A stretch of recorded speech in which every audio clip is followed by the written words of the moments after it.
നമ്മൾ വിദ്യാഭ്യാസപരമായി കുട്ടികളെ എംപവർ ചെയ്യുക. നമ്മുടെ കുട്ടികളെ എംപവർ ചെയ്തെങ്കിൽ മാത്രമേ സഭ വളരുകയുള്ളൂ. സഭയുടെ സാന്നിധ്യം എല്ലായിടത്തും നമുക്ക് പ്രതിഫലിപ്പിക്കാൻ സാധിക്കുകയുള്ളൂ. ഞാനൊരു ഇടവകയിൽ അനേക വർഷം വികാരിയായിരുന്നു. ആ ഇടവക 100 വീടിനകത്തുള്ള ഒരു ഇടവകയാണ്. ദളിത് സമൂഹത്തിൽപ്പെട്ടവരാണ് അവിടുത്തെ അംഗങ്ങൾ, ഇടവക അംഗങ്ങൾ.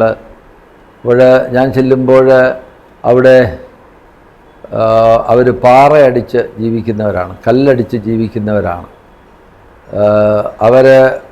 ഞാൻ ചെന്നപ്പോൾ എന്നെ സന്തോഷത്തോടുകൂടി ഒരു മുല്ലപ്പൂ തന്നുകൊണ്ട് എന്നെ സ്വീകരിച്ച് പറയുകയുണ്ടായി, കല്ലടിച്ചില്ലെങ്കിൽ കഞ്ഞി വയ്ക്കില്ലച്ചോ എന്ന് പറഞ്ഞുകൊണ്ട് ഒരു മുല്ലപ്പൂ തന്നെ അവിടെ സ്വീകരിച്ചു.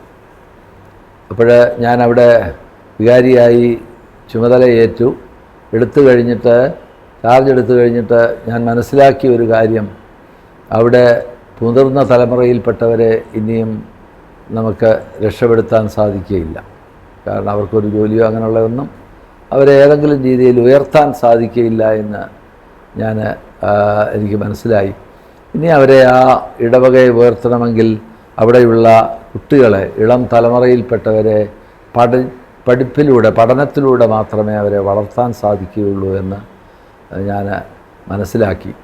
അതനുസരിച്ച് ഈ കുട്ടികളെയെല്ലാം, ആ ഇടവകയിൽപ്പെട്ട എല്ലാവരെയും, ജനിച്ചു വീഴുന്ന കുട്ടി മുതൽ പ്രായമായ കുട്ടികൾ, അല്ലെങ്കിൽ ക്ലാസ്സുകളിൽ പോകാൻ പ്രായമായ കുട്ടികൾ മുതൽ വിവിധ തലങ്ങളിൽ പഠിക്കുന്ന കുട്ടികളെ പഠനത്തിനായിട്ട് വേണ്ടുവോളം പ്രോത്സാഹിപ്പിച്ചു. അത് പല രീതിയിലൂടെയാണ് ഞാൻ ചെയ്തത്. ഏതെല്ലാം രീതിയാണെന്ന് ഞാനിപ്പോൾ പറയുന്നില്ല. പക്ഷേ അത് ഫലം കണ്ടു.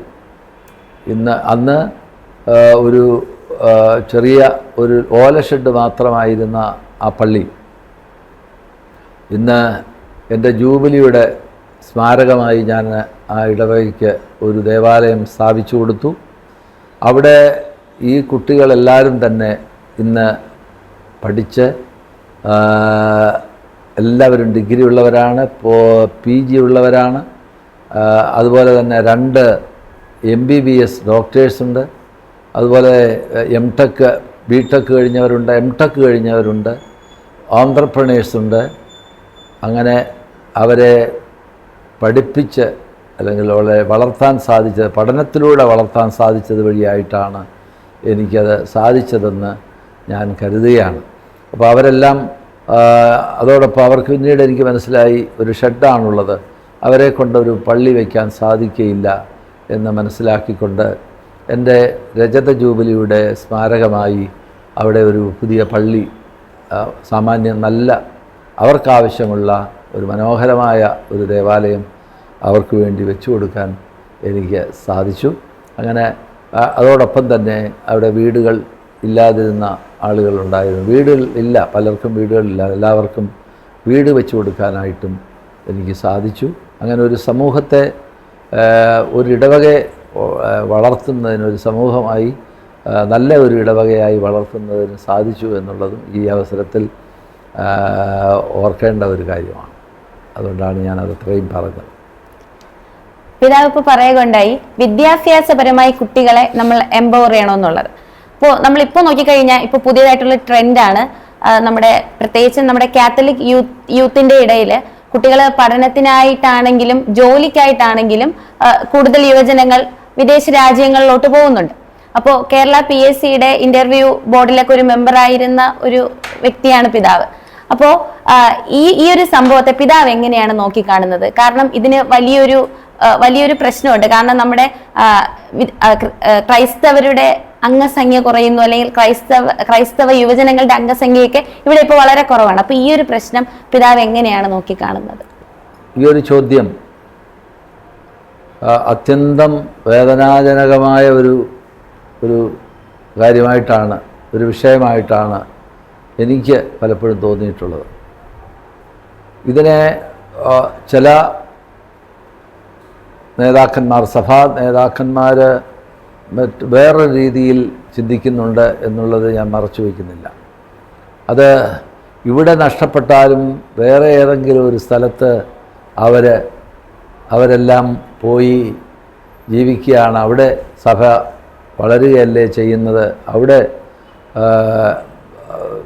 സഭയുടെ പ്രവർത്തനങ്ങൾ ശക്തിപ്പെടുകയല്ലേ ചെയ്യുന്നത് എന്ന് ചിന്തിക്കുന്ന ഒരു കൂട്ടം സഭാ നേതാക്കന്മാരുമുണ്ട് എന്നുള്ളത് ഞാൻ മറച്ചു വയ്ക്കുന്നില്ല. പക്ഷേ ഇത് വിദൂര ഭാവിയിൽ ഈ നമ്മുടെ കേരള സഭയെ വളരെയേറെ ബാധിക്കുന്ന ഒരു കാര്യം തന്നെയാണ്.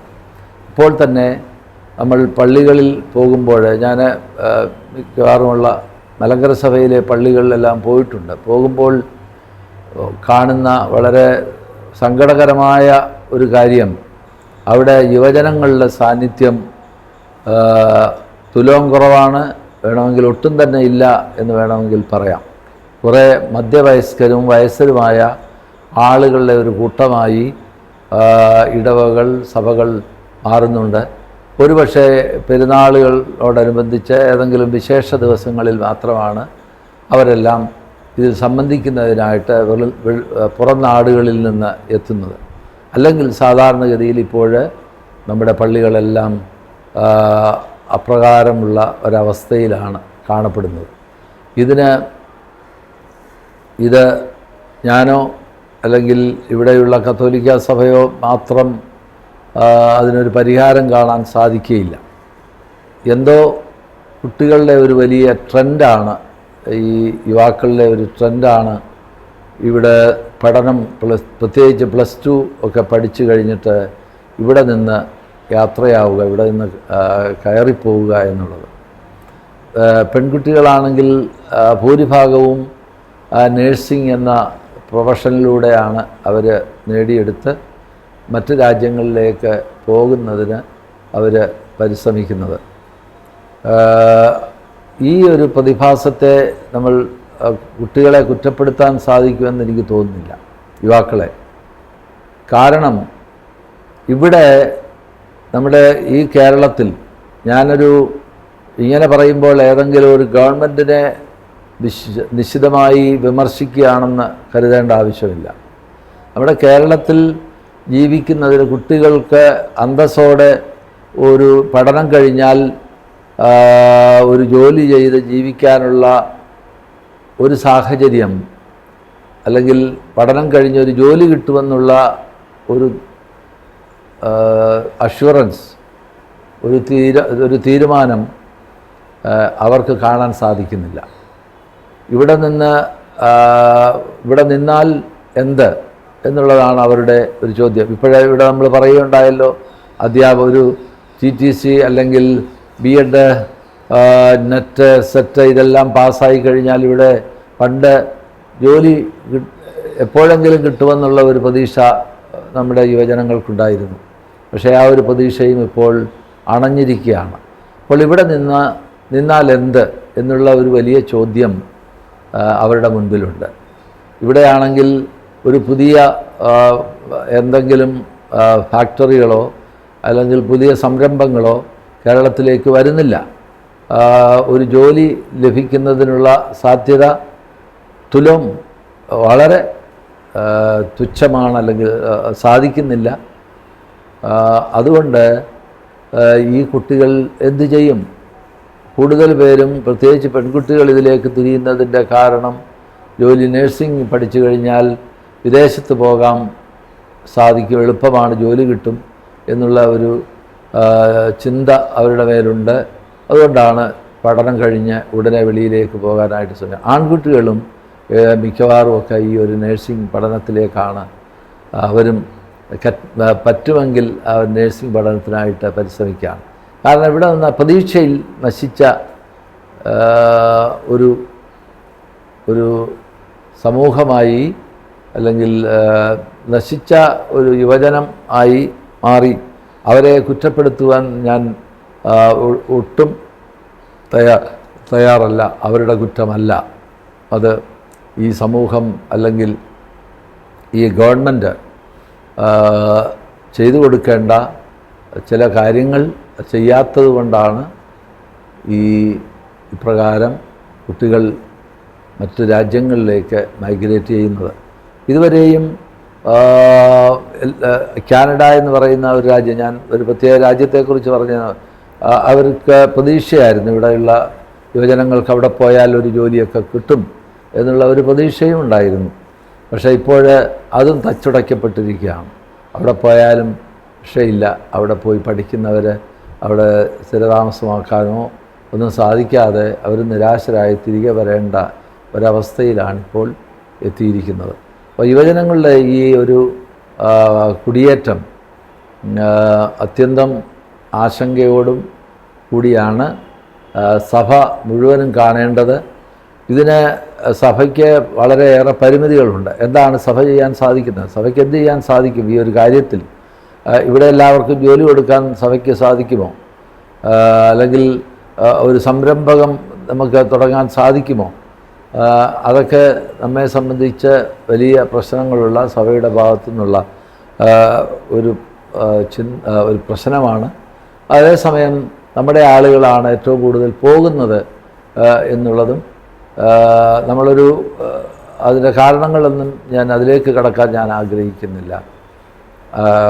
ഇവിടെ സാധിക്കാത്ത ഒരു കാര്യം അവർ മറ്റ് സ്ഥലങ്ങളിൽ പോയാൽ അവർക്ക് സാധിക്കുമെന്നുള്ള ചിന്ത ആണ് ഈ മൈഗ്രേഷന് അവരെ പ്രേരിപ്പിക്കുന്ന, യുവാക്കളെ പ്രേരിപ്പിക്കുന്നത്. നമ്മുടെ മലങ്കര സഭയിൽ പ്രത്യേകിച്ച് MCYM എന്ന് പറയുന്ന ഒരു സംഘടനയുണ്ട്. MCYM-ൻ്റെ സംഘടനയിൽ പോലും യുവജനങ്ങളുടെ സാന്നിധ്യം ഇവിടെ ഉള്ള യുവജനങ്ങൾ വരുന്നുണ്ട് എന്നുള്ളത് ഒഴിച്ചാൽ അവരുടെ സാന്നിധ്യം മുൻപുണ്ടായിരുന്നതിൻ്റെ കാൾ വളരെ കുറഞ്ഞു എന്നുള്ളതാണ് നമുക്ക് മനസ്സിലാക്കാൻ സാധിക്കും.